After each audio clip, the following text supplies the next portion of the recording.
You know, it's almost like your birthday with a package from China, so let's go.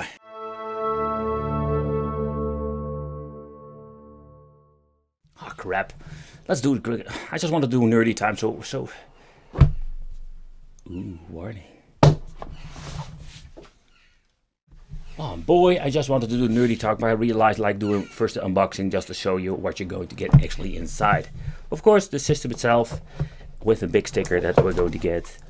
Warning. So let's take a close look at this. Warning, during the system boot process, if you can't log in your personal account, please turn off your Wi-Fi, LAN, select skip option, and then log into your personal account in the system. Okay. Please peel it off, mask before using. I love peeling off the stuff. Okay, but we're going to get some accessories. Let's see, we're going to get HDMI cable. We're going to get the power supply, just for fun. This is a 12 volt 2 amp power supply, so just nothing really special. So if this one gets lost, you always get a spare one to get, very easy and very cheap. Another cable, and we're going to get some extra screws. And I'm guessing you can also assemble this thing on the back of your system. Indeed, we're going to get the nice high quality glossy manual. And this is the bracket. So basically what you can do with these systems, if you want to have like a plug and play solution like Windows 10, you can put it at the back of your system. That is very neat and very easy, so you don't have these cables and all the stuff laying around. Yeah. And don't forget, if you have any problems with the Wi-Fi, you know, like. Okay guys, so let's do a quick chit chat, nerdy talk, wicked style about the specs. So the brand is B-Link type GK55 that has a dual boot with Windows 10 and Linux Botocera. Botocera is going to be on a different hard drive and we'll show you later on with the teardown. RAM 8GB, CPU is an Intel Celeron already mentioned, that's a quad-core G4125 that can run on 2 GHz up with a turbo clock to 2.7 GHz. Intel HD 600 for the GPU and 128GB for the SSD inside. Alright guys, so let's do a quick console tour, or better said like a mini PC tour. At the front we're going to get 2 USB ports, very convenient when you want to use of course controllers. Then we're having the Type-C at the front, an audio jack out, the on and off switch, and we're having the clear mode, or clear CMOS.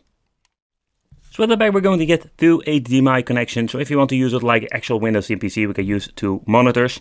2 LAN ports, and we're going to get here 2 old school USB 2.0 ports for connecting the controllers or other accessories, and we're going to get here the input for the power supply that is actually like a 12 volt 2 amps. And both of the sides we're going to get a lot of ventilation, and I'm very curious how cool this device will be. You can see when you're turning it around, also here we're going to get some ventilation holes. So looks fancy, but does it stay cool, baby? The system itself will be booting up within a couple of minutes. And you will be represented with the Botocera menu. This time they're going to use a completely different interface. In my previous video we have seen that they are using like this hyperspin interface. I did like it, but a lot of people I spoke after the video, they didn't like it at all. What I do like about Botocera in combination with the mini PC, you pay a lot of money for it, but you got a lot of potential when it comes to emulation. Not only the really old stuff, but also when it comes to the higher end stuff. I mean with this, Sega Saturn, Sega Dreamcast, PlayStation Portable, the stuff that didn't run very well on a normal Super Consoles, where you're paying of course not a lot of money for. But then overall, I like the interface. I will test out some games here.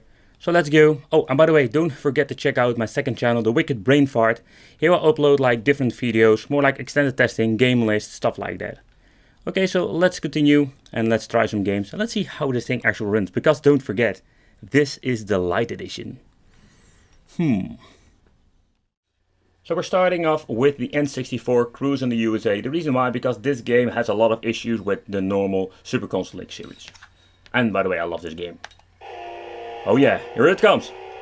Cruising, yeah, yeah. Cruise in the USA. Yeah!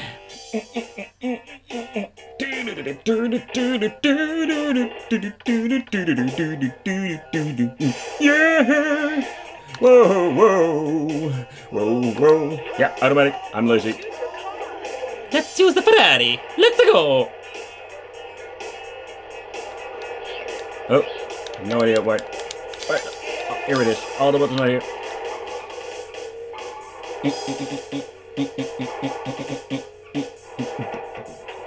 and this game runs without any problem.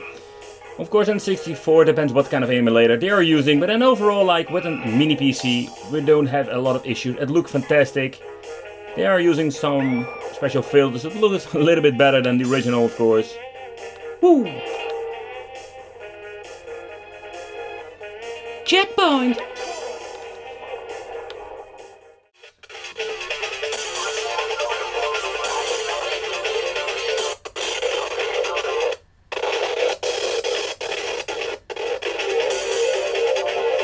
Alright, that happens all the time.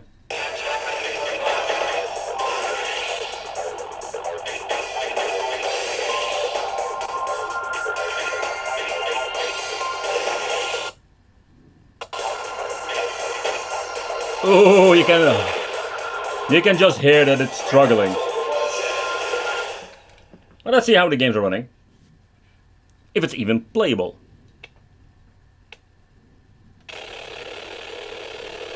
And there's your answer. F0X, or sorry, GX is a little bit more demanding than all the other games, so the lesser games will run eventually, but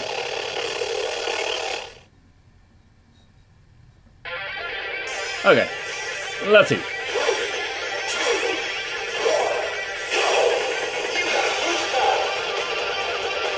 Well, in-game, it seems to be that it's playable. But we're still having a lot of slowdowns. Oh! Oh! Oh! Oh!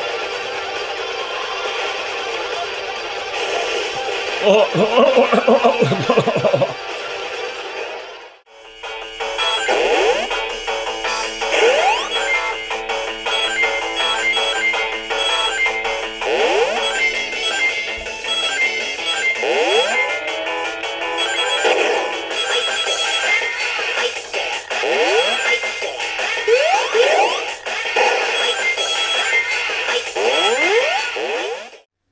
A Thomas Wave is a great example that didn't run well on the previous or the basic models with Emulation.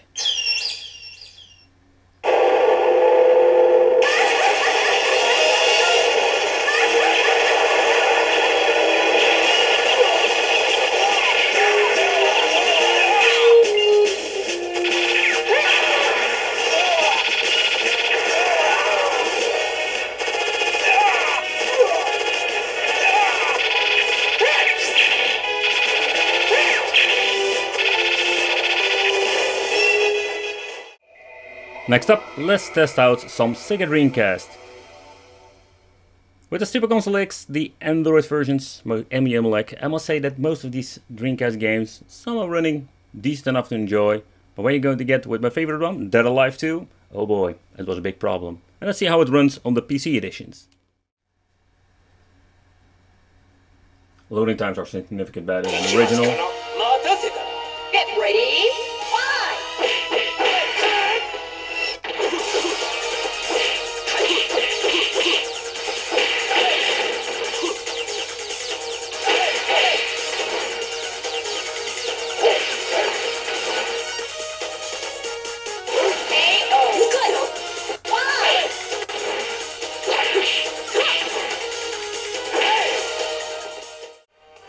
So next up, I just want to try out some PlayStation 2 games. So, but PlayStation 2, you need to take consideration, this will push the machine to the limit. And there are some games that will not run perfectly. So just random pick one game for this video just to see how they will perform. It's highly possible this game will run just fine, but when you're looking into the list itself, there will highly possible some games that will not run exactly on the 60 FPS mark. But so far so good, and PlayStation 2 has quite a good performance, even for the light edition.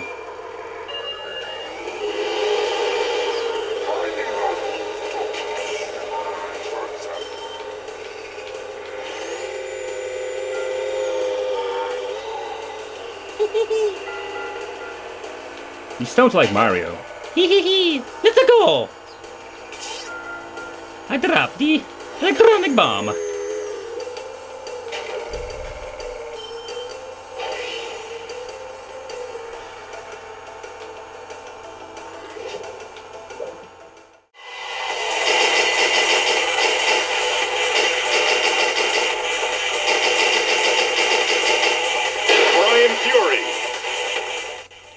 get ready for the next battle.